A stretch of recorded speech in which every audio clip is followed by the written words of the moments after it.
Greetings and salutations, YouTube. This is Fragments of Memory, aka your friendly neighborhood armchair philosopher.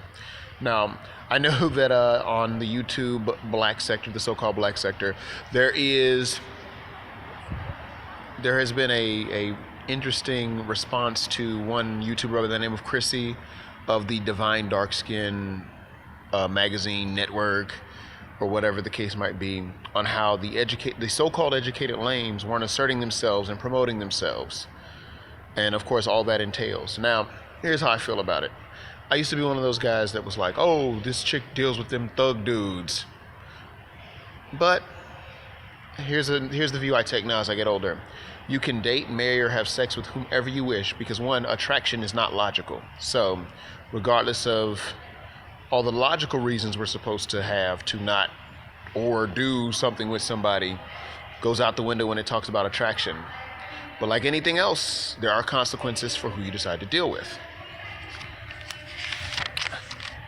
We live in a system that isn't controlled by us, meaning black people, black men, and as a result, black men and women are sacrificed to the gods.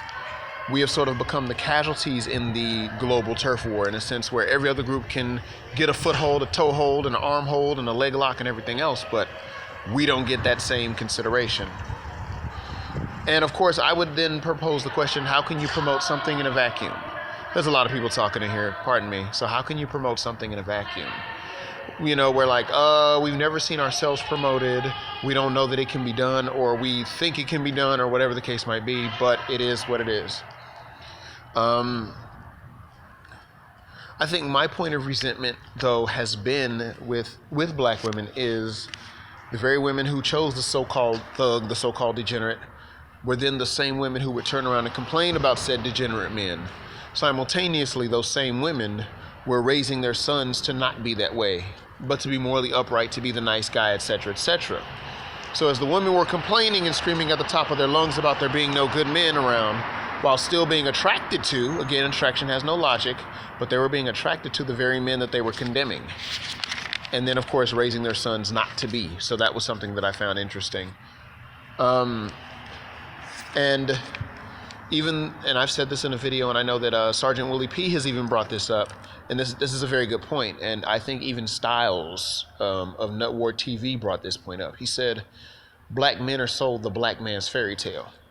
You know, we're sold the idea that if you just do the right thing and you just play by the rules, all of it will automatically fall into place, and that hasn't been the case. So some of that has been, that's the sort of lessons and messages we've been taught by Hollywood, by our parents, by our church, everything else. So now that's part of our psychological blueprint, our mental hard drive, if you will.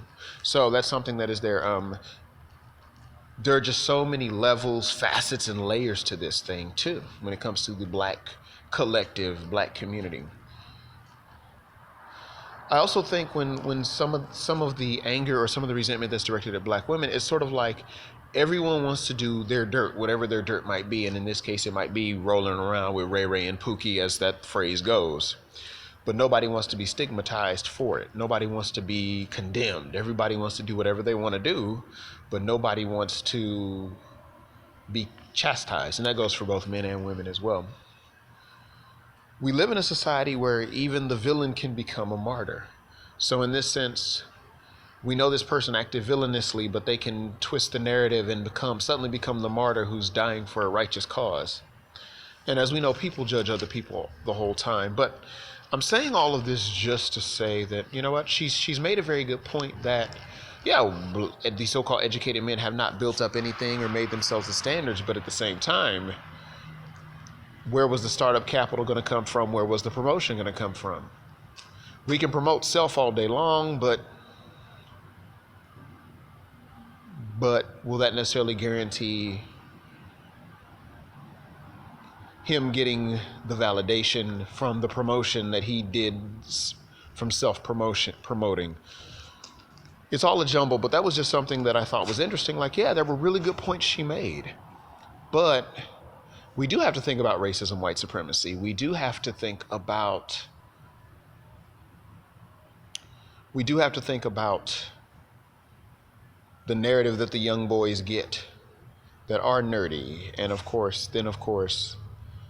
we have to get the narrative of those who have and those who have not. So those who have not, and there's been really good discussions with people more mentally agile and erudite than myself, but I just wanted to throw my little 2 cents in to say that a lot of us got sold that fairy tale, and many of us are now saying the fairy tale is coming up hollow, and a lot of people are peeved off about it.